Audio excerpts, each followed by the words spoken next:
What's the worst thing that's happened to you on a train? Maybe you've been delayed for hours, or had to endure a train without aircon. Perhaps your train has even broken down. Well, today I'll be showing you a train where all three of these happened, but worst of all, I was forced to pay a bribe. This is one of my most extreme train journeys yet, so join me as I travel from Kazakhstan to Kyrgyzstan on a 25-hour overnight train. Hello and welcome back to another video. Today I'm here in Astana, the capital city of Kazakhstan, and I'm going to be travelling with Kyrgyz Railways down to Bishkek, the capital city of Kyrgyzstan. For this trip I've booked out a private compartment on the 25-hour journey. It's my first time travelling with Kyrgyz Railways. Let's go!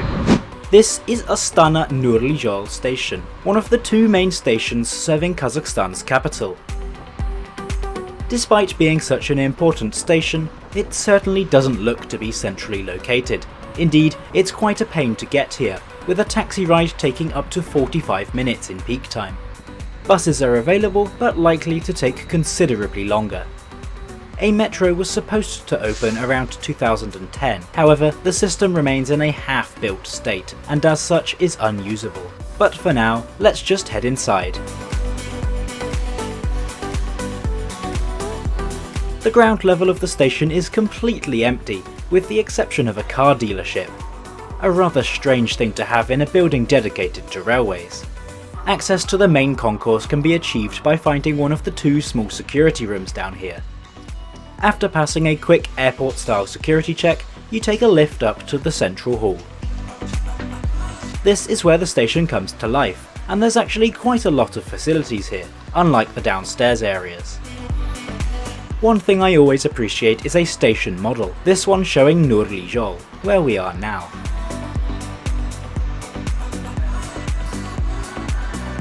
The central hall is an impressive area to wait. The ceiling is really high, and the whole space gets a lot of natural light.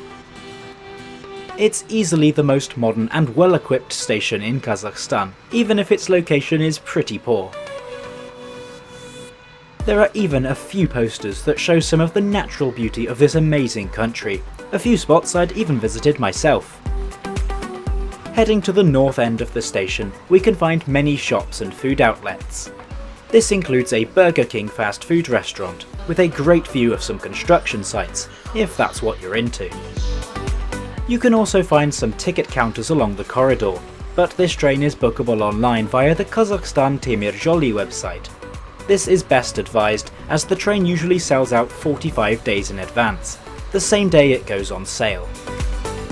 A children's play area is located on the upper level, as are a few more shops and food outlets.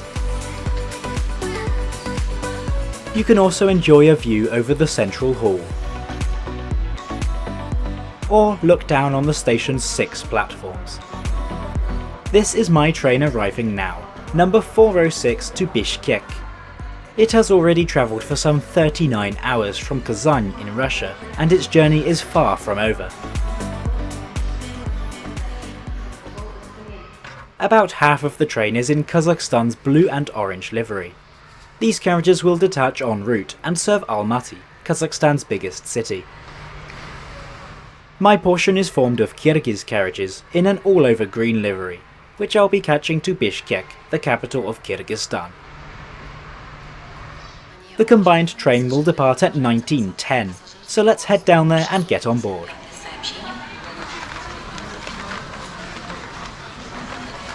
Platforms are accessed from the central hall, with lifts and escalators available.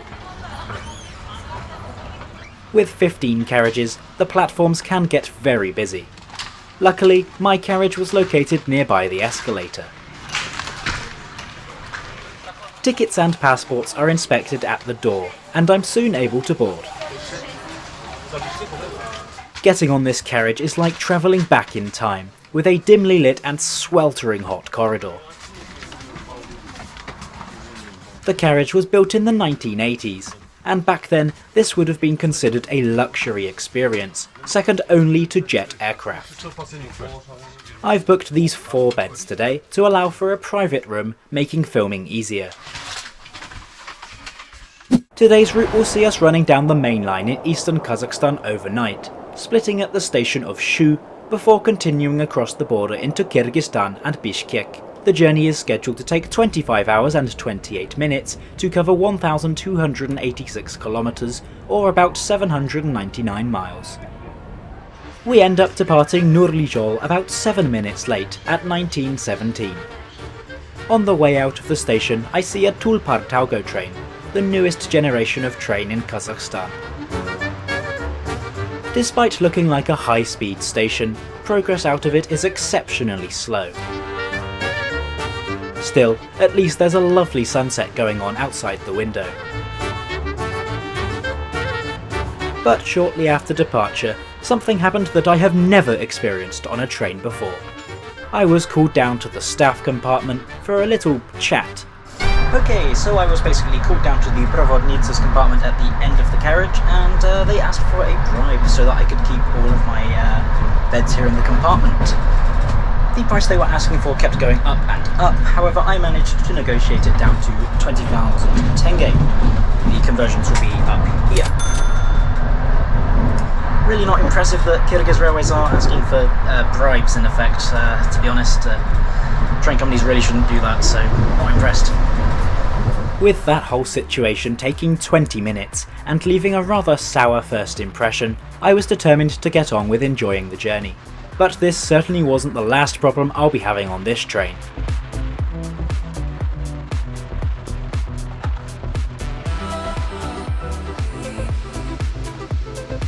So, let's slide the door shut and have a look around the room I'll be spending the next 25 hours in. The room comes with 4 bunks for sleeping, 2 below and 2 above. The lower ones are used for sitting on during the day, while the upper ones are folded out of the way or can be used for luggage storage. More luggage space can be found by folding up the lower bunks, extra secure as you'll be sleeping on top of it. There's a bit more room above the corridor once the bedding has been removed. Clean sheets are provided by the Provodnitsa or carriage attendant, not long after leaving the station you boarded at. This pack features a pillowcase, mattress cover and a top sheet. The completed bed looks nice, if a little bit retro, though we'll see how comfortable it is at bedtime tonight. Lighting can be controlled using these 2 light switches. Individual reading lights are also available, but only once it gets dark. By the window you can find a table. The window also features curtains, and can be opened like this, in order to provide ventilation. I should mention that no aircon is available, despite this train operating in such an arid climate, where temperatures can reach well over 40 degrees. Lastly, control for the onboard radio system was found above the window, though this is never in use. Overall, a really basic room with some challenging conditions, though personally I think this would be really cosy if it wasn't so hot. Back outside, we're barreling through Kazakhstan's vast steppe landscape. The sun has soon set, and the views around get darker. We arrive at Agtasti station at about 21:15, one of 30 intermediate stops on this long journey.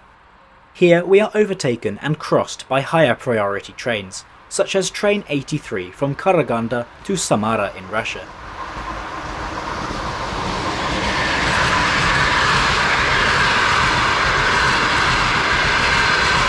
By nightfall, I'm beginning to get thirsty, so decide to head down to the end of the carriage for some tea. Hot water is dispensed from the carriage's boiler, known as a titan. Tea bags or coffee sachets were available from the staff. All hot drinks are served in a glass in a metal holder, known as a podstokonik. This certainly gives off an ex-Soviet rail travel vibe. Now on to the bed. I found this to be really comfortable actually. The pillow was soft, as was the mattress. And with that, at just after 2200, I decide to get some sleep. I awake around 10 hours later, with a reasonably good night's sleep behind me. We're now on the railway line that runs beside Lake Balkhash, the largest lake within Kazakhstan's borders and one of the largest lakes in the world.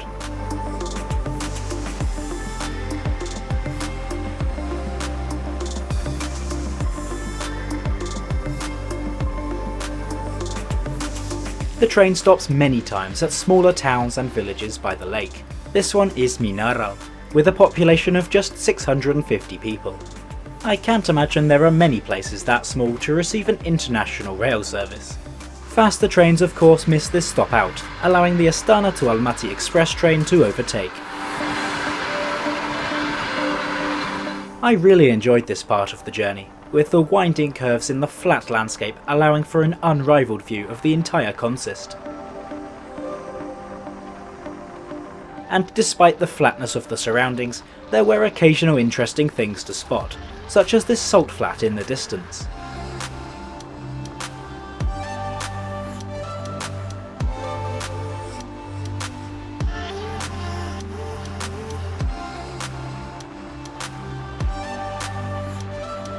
Now let's go and have a look around the rest of the train.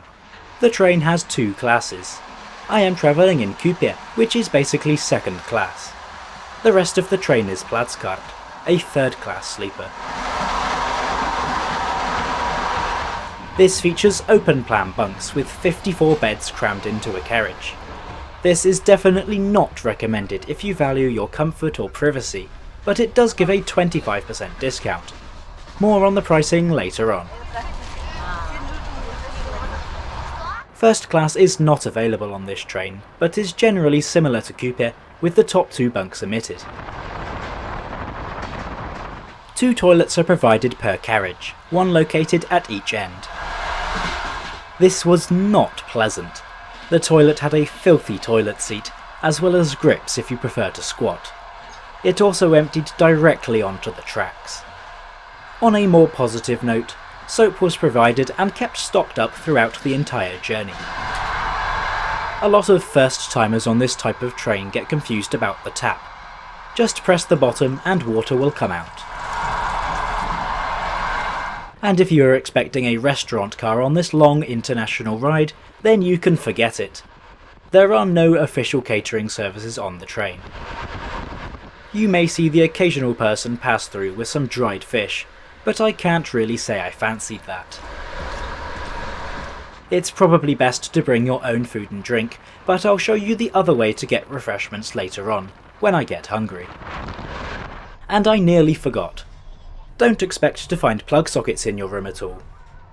These weren't in high demand when these carriages were built, and therefore they don't have any. Instead, you can look out and enjoy the scenery of this vast country, or talk to your fellow travellers, who always have something interesting to share. If you really need power though, there is a single European-style socket located at the end of the corridor. After hours of travelling through the barren steppe, we finally approach the small city of Shu. Next to us is the line to the city of Almaty. The station of Shu is a significant one, as whilst the city isn't that big, its population being 35,000, the station here is a major interchange. I decide to avail the opportunity to get off and have a little walk around. This is also where our train divides.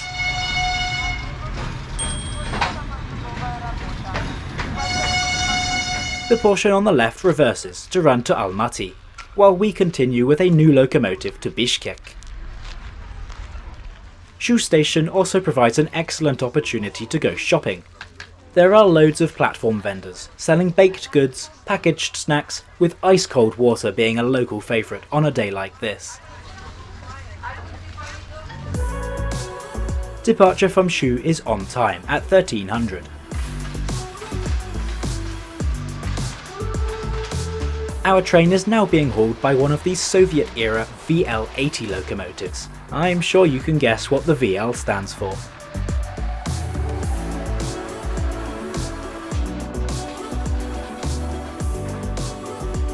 A lot of passengers left the train at Shu, having finished their journey from Russia. The staff get to work on clearing up the bedding.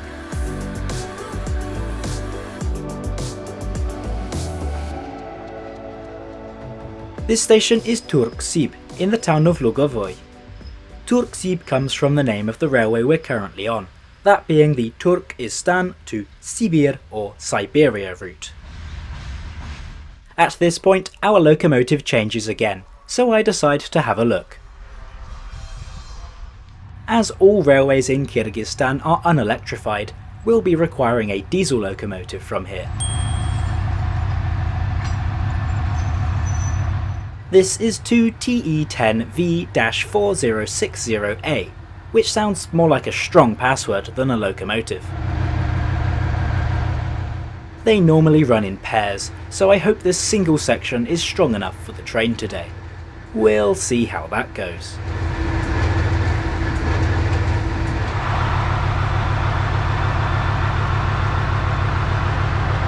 We depart in the same direction we arrived, to head for the Kyrgyz border.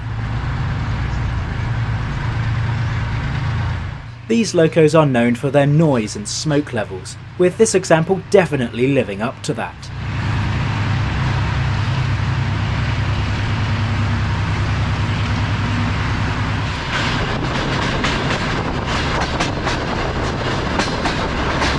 The ride to the border gives a great view of the Tian Shan mountain range, or Alatu to use its local Kyrgyz name.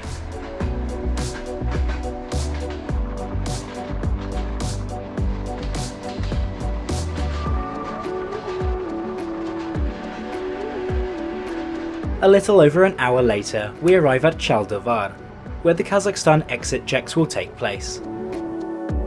These were trouble-free and took just over an hour.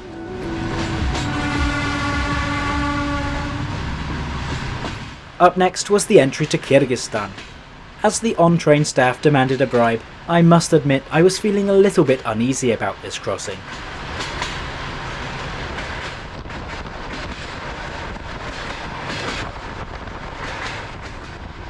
These border checks took place in Kaindi. However, it turns out I was wrong to be worried. The border police in Kyrgyzstan were great and processed the entire train in under an hour. And with that, welcome to Kyrgyzstan. We're currently running with a delay of about 15 minutes, and there are a few more stops to make before arrival at the nation's capital, Bishkek.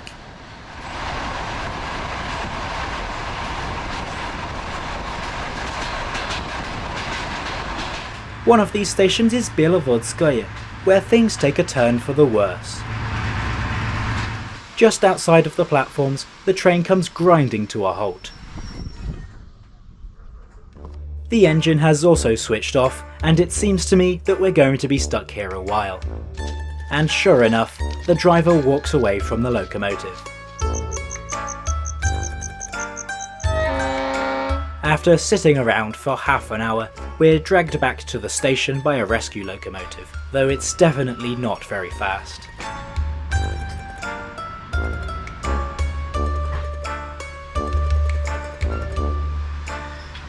We spend another half an hour sat around, while our rescue locomotive passes by.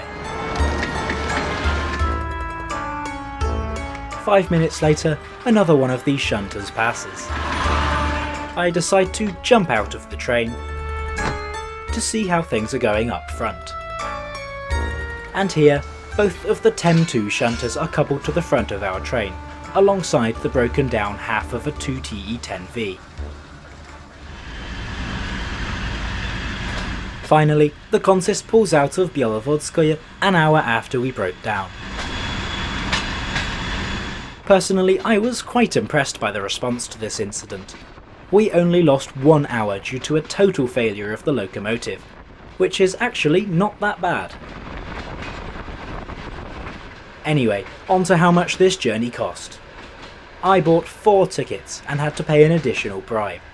This brings it to a total cost of 157,244 Kazakh tenge, which I think is an outrageously high price for such a journey, especially considering the train is so outdated and slow. In fact, I looked at flight prices booking just 15 days in advance, and they actually cost less per ticket than this train journey did. Unfortunately, it seems pretty obvious what the best option is here. That is, unless you really love taking long train journeys. Like me. We are now in the outskirts of Bishkek, speeding towards the centre. And before long, we pull into Bishkek 1 station, which isn't actually my destination today.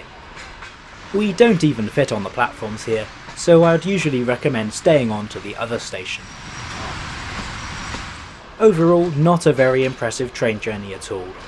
The conditions on this train are very poor, with outdated interiors and no air conditioning in very hot weather. Pair this with the fact the staff demanded a bribe to keep my room, the very high price, and even a breakdown. It truly was a terrible experience. I really loved Kyrgyzstan. It's a great country I'd highly recommend visiting. But getting there with this train is a poor choice. We arrive at Bishkek 2 running 84 minutes late. As always, let me know what you thought of the Kyrgyzstan Railways experience, and for a look at the time my train broke down and got stranded in the mountains, then click up here now.